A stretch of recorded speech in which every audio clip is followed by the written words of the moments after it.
What's an oh shit moment where you realized you've been doing something the wrong way for years? I had a used car and didn't realize until a couple years later that it had remote start. Person buying my now more used car. This has remote start. Me. No. Person pushes button. Starts car. Me. Well, price just went up.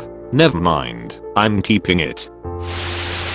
When I was 5, a Pizza Hut employee told me that the powder on the breadsticks was called fairy dust. Ordered extra fairy dust on my breadsticks until I was around 14 when an employee said back quote, "Do you mean garlic salt?" It still devastates me to realize how obtuse I was. I worked at Pizza Hut from 16 to 21. We called it fairy dust. I had to Google this. I'm legit shocked again by this damn powder. So it appears the first employee in my story wasn't fucking with me, and the second employee wasn't a knowledgeable member of the team. It wasn't very long, but when I was learning to drive, my dad was explaining the rule of thumb regarding a safe distance. To be behind the car in front of you. I thought it meant to hold your thumb up, and if your thumb didn't cover the entire car you were too close to it. When he caught me doing that, he asked me what I was doing.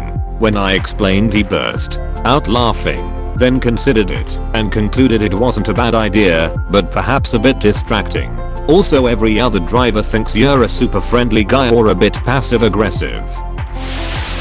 We bought a nice liquor cabinet. We got it delivered and noticed it was a bit shorter than we thought. No biggie. 3 years later, we are moving. Lift up cabinet in these beautiful ornate screw-on legs, wrapped in tape and bubble wrap. Full off the bottom. Looks so much better now. Reminds me of when my mum bought a new sofa. About 6 months later, she's hoovering under the cushions when the base fabric pulls back to reveal some sort of metal and a mattress. Turns out we had a sofa bed. Made my friends sleep on the floor with a sofa bed right there. This one is extra funny. If one of your friends recognized the sofa bed from one of their relatives' houses and was just lying next to it all night going, why would he do this? I thought we were friends.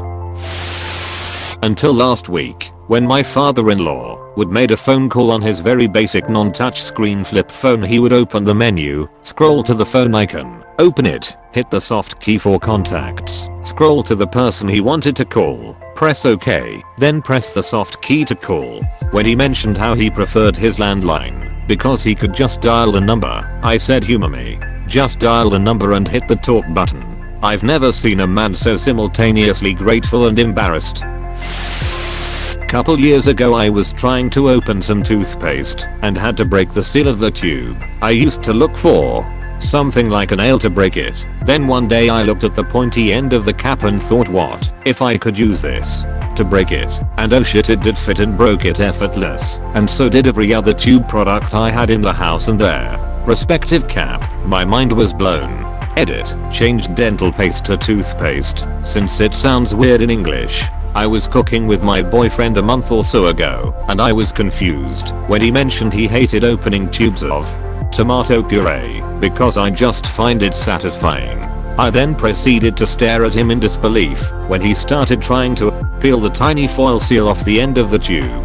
I just slowly reached out, picked the screw top cap off the counter, and showed him the pointy bit. Since the dawn of time, I would pick up the silverware and utensils out of their tray in the dishwasher and put them away in their drawers, then go back and pick up more out of the dishwasher. Then one day I saw my wife lift the tray out of the dishwasher and I legit stood there with my mouth open. God damn it. I knew that thing moved because I've removed it and changed it around to make pans or big dishes fit better, and I've still been going back and forth for the silverware. Mine routinely shifts and comes out as I'm trying to pull the silverware out if there's too much in it, and my idiot response is to get mad and shove it back into place instead of realizing the universe is trying to show me something. When I was a kid, I loved drinking coffee but didn't know how to make it. My mom taught me, but the coffee ratio she told me to use was like 1 TBSP per 1 pot of coffee as opposed to the actual ratio 1 TBSP 1 cup of water. Fast forward about 13 years to a couple months ago, and I was reading the back of my Folgers coffee thing and there was a little diagram showing how much to actually use. I then realized my mom had told me the wrong amount, so I wouldn't drink all her coffee, and B, wasn't super hyped up going into school. I always thought eggplant tasted itchy, like itchy was a flavor, like sour or salty. Fed some to my baby and his face turned red wherever the eggplant touched, and I realized we are both just allergic to eggplant. And itchy isn't a flavor. I lol that itchy isn't a flavor. Apparently the red ring around the bologna is not supposed to be eaten. My mom has been pronouncing Massachusetts for years and no one corrected her because they thought she just had strong feelings about Massachusetts. My mother cannot pronounce that or Mitsubishi. She tries but same outcome and Mitsubishi comes out Mitsubishi. I lived in a house for 6 years with a bathroom with no shelf or cupboard to put toiletries into. I was very disappointed and ended up using a windowsill that was way too small to fit everything. Anyway, one day we had a friend over and he asked why we don't have anything in our bathroom cupboard. I was confused, so he showed me. It turns out that the mirror I had been using for 6 years has a hidden compartment behind it. It was a mirror door to a mounted cupboard on the wall. I was astonished and immediately moved all my stuff from the window into the new space. My friend was baffled that I had never figured out there was a space behind the mirror. There was an obvious gap between it and the wall that I somehow failed to notice. No one really ever told me you don't need to buy shoes with the back quote 2 finger space in front of the toes after your feet stop growing. I had been buying an entire size too big until about age 23. One day in college I decided to try a pair of Merrell barefoot type shoes, and after reading the sizing guide, bam, mind blown. It's terribly obvious mistake I, 29 female, like to blame on being an only child. But really I'm just a fucking moron. I had this problem until about 25. Never really thought about it. I was always a size 10. That's what mom bought me in high school. Why would it be any different now? Only thing is, I stopped growing at 14. Never had another growth spurt. As guys, we were always told you'll keep growing till late teens, early 20s for some.